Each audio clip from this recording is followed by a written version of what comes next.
Salut à tous, c'est BizBiz. Alors aujourd'hui l'épisode 599 du Zappy Match. Comme d'habitude, je vous mets des images de foot d'actualité, d'images anciennes, on en parle un peu et c'est parti. On va commencer comme tous les lundis par la Ligue 1. Donc on va regarder surtout les équipes qui sont en tête du championnat. Donc déjà Lyon qui sont imposés 2-1 contre Angers. Donc encore une victoire extérieure pour l'Olympique Lyonnais. Sinon on peut voir que Lille 1-0 contre Caen. N'oubliez pas que Lille c'est quand même le dauphin du PSG. N'oubliez pas qu'aussi vendredi prochain il y a Paris Saint-Germain contre Lille. Donc voilà, les deux premiers se rencontrent. Sinon Montpellier qui est surprenant troisième quand même de cette Ligue 1 qui s'est imposé 3-0 à Toulouse. Et bien sûr hier la victoire du PSG contre l'Olympique de Marseille lors du Classico 2-0 qu'on va parler juste après.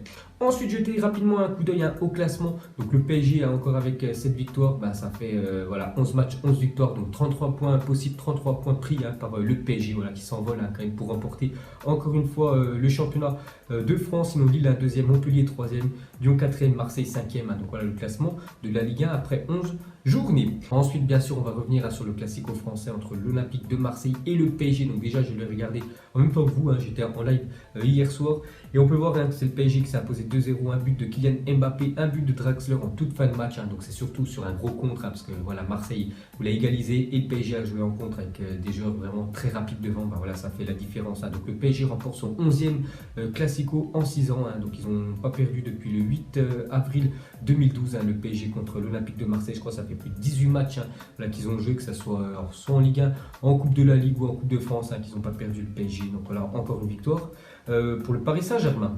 Ensuite, pour continuer avec le PSG, on peut voir que le PSG et Tottenham sont les deux seuls clubs de l'histoire du foot européen à remporter leurs 11 premiers matchs de championnat. Donc Tottenham avait réalisé cet exploit en 1960-1961. Ils avaient gagné leurs 11 premiers matchs. Après, je ne sais pas, est-ce qu'ils avaient perdu soit fait un match nul. C'était le record en Europe. Et actuellement, le PSG est ex aequo avec Tottenham. Donc si le Paris Saint-Germain s'impose contre Lille vendredi prochain, donc voilà, ils auront battu ce record de Tottenham. Donc voilà les gars, un record que peut battre le PSG cette année. Ensuite on continue avec Kylian Mbappé, 19 ans, a désormais inscrit au moins 30 buts lors des 2 dernières saisons civiles. Donc en 2017 il avait marqué 33 buts et cette année en 2018 il est déjà à 30 buts. Il reste encore je pense pas mal de matchs. Il reste encore tout le mois de novembre, tout le mois de décembre pour Kylian Mbappé. Donc il a aussi inscrit hier son 60e but en club, 27 avec Monaco, 33 avec le PSG. Donc voilà les stats quand même incroyable de Mbappé à seulement 19 ans. Ensuite on continue avec lui. Donc hier déjà il a commencé sur le banc Kylian Mbappé parce que lui et Adrien Rabiot, je ne sais pas ce qu'il y a eu avec Thomas Tuchel, ils ont été punis donc ils ont commencé sur le banc, donc ils sont rentrés en cours de match et Mbappé en fait dès qu'il est rentré il a fait la différence directe. Donc il a remplacé Choupo-Moting qui était titulaire hier, un match moyen quand même de l'attaquant camerounais. Donc seulement 3 minutes après son entrée il a déjà marqué Kylian Mbappé sur une accélération où Camara, le défenseur marseillais, a jamais réussi bien sûr à s'imposer sur Kylian et Mbappé bien sûr a crucifié Mandanda. Ensuite on continue avec Mbappé, le premier joueur d'Europe à atteindre le cap des 10 buts en championnat cette saison. Donc voilà encore une stat sur Mbappé, donc c'est le premier joueur cette année on va dire dans tous les championnats européens à avoir déjà atteint la barre des 10 buts. Parce qu'on peut voir le classement des meilleurs buteurs en Ligue 1. Donc Mbappé 10 buts, Neymar 8 buts et on peut voir Salah, donc c'est pas Mohamed Salah, c'est l'attaquant bien sûr de Nantes qui est 3e. On peut voir après le reste du classement. Et pour finir avec Kylian Mbappé, donc il a fait une déclaration à la fin du match, après qu'il ait climatisé on peut dire à le stade Vélodrome. Il a dit une grande équipe se repose sur des leaders et il faut qu'il sache faire la différence dans les moments clés. Je pense que je peux assumer ce rôle et je l'ai fait aujourd'hui. C'est vrai qu'il l'a fait vu que bien sûr c'est lui quasiment qui a donné la victoire au Paris Saint-Germain. Ensuite on quitte la France, on va aller en Angleterre, on va commencer avec Liverpool qui joue contre Cardiff et belle victoire des Reds qui sont imposés 4-1. Donc victoire des Reds qui prennent provisoirement la tête du championnat en attendant le match de Manchester City qui se déplace ce soir à Tottenham. Ensuite, on continue avec eux. On peut voir qu'ils sont vaincus en première ligue depuis mai 2017. Donc ça fait quasiment 1 an et demi qu'ils n'ont pas perdu à domicile. Donc vous pouvez voir la série de victoires ou de matchs nuls, mais surtout aucune défaite. Donc ça fait 17 victoires, 9 matchs nuls, 60 buts marqués contre seulement 11 encaissés. Ensuite, on va parler d'une autre équipe qui était vraiment ultra forte. Il y a eu un petit coup d'arrêt ce week-end. C'est Arsenal qui restait, je crois, sur 11 victoires consécutives. Donc ils se déplaçaient pas très loin parce que Crystal Palace c'est aussi à Londres. Donc voilà, c'était le derby. Et il y a eu 2 partout. Donc les buteurs Gunners, je crois que c'est Aubameyang et Xhaka. Ensuite, on va continuer avec un autre club de Londres, c'est Chelsea qui s'est imposé 4-0 à Burnley et surtout Chelsea est toujours invaincu en Première Ligue. Après 10 journées de championnat, c'est la troisième fois de son histoire que les Blues réalisent cette performance. Donc voilà, ça va très bien pour le club d'Eden Hazard. Ensuite, on reste en Angleterre, on va parler de la tragédie qu'a touché le club de Leicester samedi. Donc Leicester annonce le décès de son président dans l'accident d'hélicoptère survenu hier soir. Donc c'est à la fin du match entre Leicester et West Ham. Donc déjà, il y a eu un partout dans le match, mais c'est surtout à la fin du match. Donc le propriétaire de Leicester, donc il a un hélicoptère, donc lui et 4 autres personnes, ils sont partis, je ne sais pas où ils allaient, peut-être dîner, et en fait il s'est crashé l'hélicoptère, donc ils sont tous morts, voilà, ceux qui étaient dans l'hélicoptère, donc voilà une sacrée tragédie pour le club de Leicester. Ensuite on continue avec cette tragédie, bien sûr malheureusement, donc le jour de son anniversaire lors de la saison du titre de Leicester, donc Vichai, après son nom de famille il est vraiment très long, donc j'ai pas envie de l'écorcher, donc on va dire le président de Leicester, avait offert une bière et un donut à chacun des spectateurs du King Power Stadium. Il est décédé avant-hier à l'âge de 60 ans, donc un homme en or. Donc il avait offert quand même une bière, un donut à tous les supporters qui avaient dans le stade de Leicester le jour où Leicester a été champion d'Angleterre et le jour aussi de son anniversaire. Et pour continuer avec lui, on peut voir que le propriétaire de Leicester avait offert à chacun de ses joueurs champions l'année dernière, il y a 2 ans quand Leicester ils avaient gagné la Première Ligue, il avait offert à chacun des joueurs quand même une BMW i8. Regardez cette magnifique voiture, donc il a offert au moins plus de 20, bien sûr. Enfin, pour tout l'effectif, il y a aussi le staff qui avait reçu cette voiture, toute bleue bien sûr aux couleurs de Leicester. Ensuite, pour continuer sur cette tragédie, on peut voir que Eric Schaffler, pilote de l'hélicoptère ainsi que sa petite amie et copilote font partie des 5 victimes du crash survenu samedi. Selon la police, ils sont morts en héros après avoir dévié l'hélicoptère loin d'une foule de plusieurs centaines de supporters. Donc il a vu qu'il perdait bien sûr les commandes avec l'hélicoptère, qu'il ne répondait plus à l'hélicoptère. Donc il savait qu'il allait se crasher. Donc il a évité quand même toutes les personnes qui sortaient du stade, parce que là ça aurait pu faire beaucoup plus de morts si l'hélicoptère serait crashé en plein milieu de la foule. Donc il s'est dévié sur un parking. Donc voilà les gars, cette tragédie survenue samedi en Angleterre. Et pour finir, on peut voir que le King Power Stadium est en deuil anticipé après la catastrophe qui a frappé le club de Leicester hier. On peut voir que pas mal de personnes sont allées poser des écharpes du club et bien sûr des fleurs. Et pour finir, une déclaration de Claude Puel, c'est quand même l'entraîneur de Leicester. Donc il y en a beaucoup qui avaient dit qu'il était dans l'hélicoptère. Donc maintenant on sait que il est toujours vivant. Il n'était pas dans l'hélicoptère. Claude Puel il a dit c'est une tragédie pour le club. Je pense très fort aux victimes et à leurs familles. Et je voulais rassurer tous les gens qui s'inquiètent en me concernant. Je suis épouvantablement triste, mais je vais bien. Donc voilà ce qu'a dit Claude Puel, qui est vraiment bien sûr très choqué après cette aventure. Ensuite on quitte l'Angleterre, on va aller en Espagne et on va parler du vrai classico entre le Barça et le Real Madrid. Donc déjà score final 5-1 quand même pour le FC Barcelone. Donc j'ai pas vu le match, c'est pour ça que je vais pas pouvoir en parler longtemps, mais j'ai vu le score à la fin du match. J'ai vu aussi les buts. Donc 5-1 c'est quand même une sacrée branlée pris par le Real Madrid. Donc on peut voir que triplé de Luis Suarez, Arturo Vidal et Philippe Coutinho ont également marqué. On peut voir que c'est Marcelo qui a marqué pour le Real Madrid. Je crois Marcelo lors des 3 derniers matchs du Real Madrid, il a marqué à chaque fois au moins un but. Pourtant c'est un défenseur alors que les attaquants ne marquent pas. Donc 3e défaite d'affilée en championnat pour le Real Madrid, c'est vraiment la crise ces temps-ci. Ensuite on continue avec Luis Suarez aujourd'hui, donc 5 tirs, 4 tirs cadrés.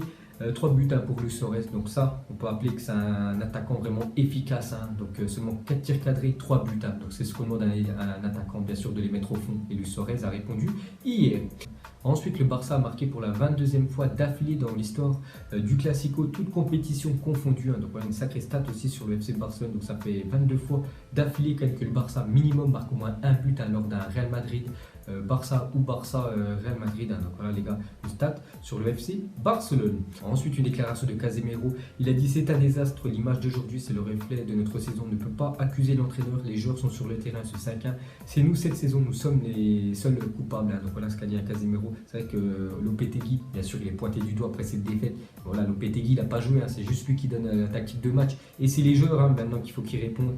Et on peut voir que le 5-1, bien sûr, c'est quand même un désastre pour le Real Madrid.